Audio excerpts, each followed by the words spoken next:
this was a last-minute decision that just started on a whim. I was going to college at Clarion University out in the western side of the state, and a friend of mine came in and said she'd been cast as the fairy godmother in Rodgers and Hammerstein's Cinderella. The theater production department was putting on the production.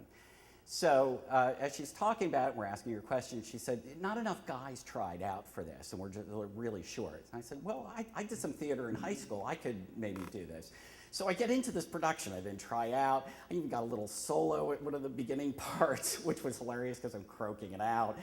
And, but I'm in all the group scenes. I'm in the crowd scenes. I'm in the ball scenes and learning dance, putting in makeup, lights, the whole 9 yards. And if you've ever been part of a play, there's a magic to it. And one of the things that I learned this time doing the play that I hadn't seen before is there's this curtain called the scrim curtain, and it exists halfway across the stage between the back wall and the front where the audience is. And when this curtain lowers, it's very sheer. And if you shine bright lights on it from the front, it becomes opaque, so you can hide things behind it and do things up front. But if you backlight it and take the lights down in the front, then you can see through it. And this is kind of how they introduce the fairy godmother to Cinderella. She starts kind of like appearing behind this curtain. So it's part of the fun, and we're going through all the rehearsals, and we hit show nights, and everything's just working very well. We're going the different nights and getting the applause. And if you've ever seen a Rodgers and Hammerstein's play, these are classic musicals, beautiful show tunes, and very calming, very magical. And we hit the last night, and it's actually the last time we use this scrim curtain, and we're doing one of the set changes. And if you've ever been in a play, there's this quiet sense of hush to maintain the sense of the magic of the play that's going on. But you have to scurry around, and you have to do all the set change stuff where you're picking things up. So I am bent over picking something up, and I suddenly hear this tremendous tearing noise, this violent tearing noise. And I look up, and I realize that something about 15 feet over my head is now falling towards me.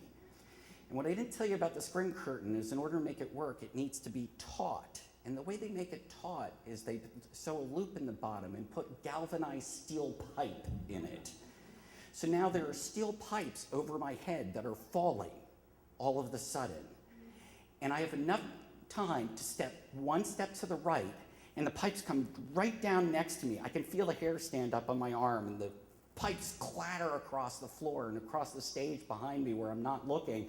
It's sort of like these wind chimes from hell going across the stage. I don't know what the audience was thinking at that point. And instead of seeing my life pass before my eyes, I'm looking at this wall of beige, which is the rest of the curtain coming down along with the pipes. And it comes down and down and down, and all of a sudden there's a little flutter, and then it's gone, and it's all this pile there.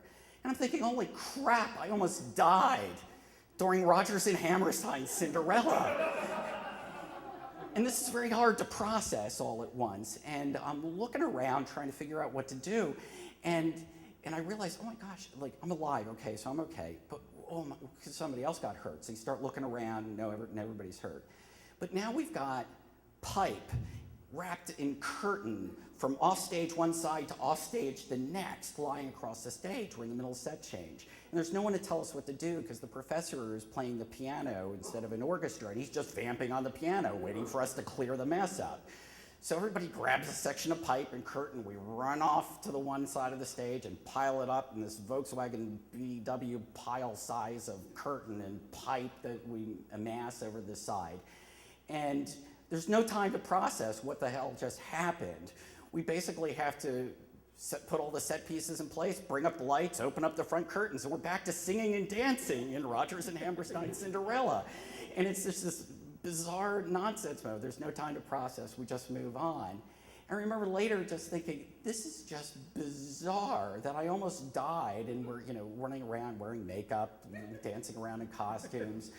And you start thinking, the whole gallows humor thing, it's like gives new meaning to it's curtains for you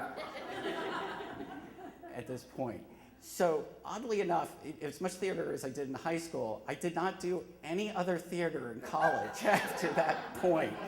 and they just absolutely stayed away from it. And I'm not sure if it's the near-death experience that maybe made that happen, but after college, I did kind of, I guess, regroup myself and ended up volunteering over at Little Theater in Mechanicsburg.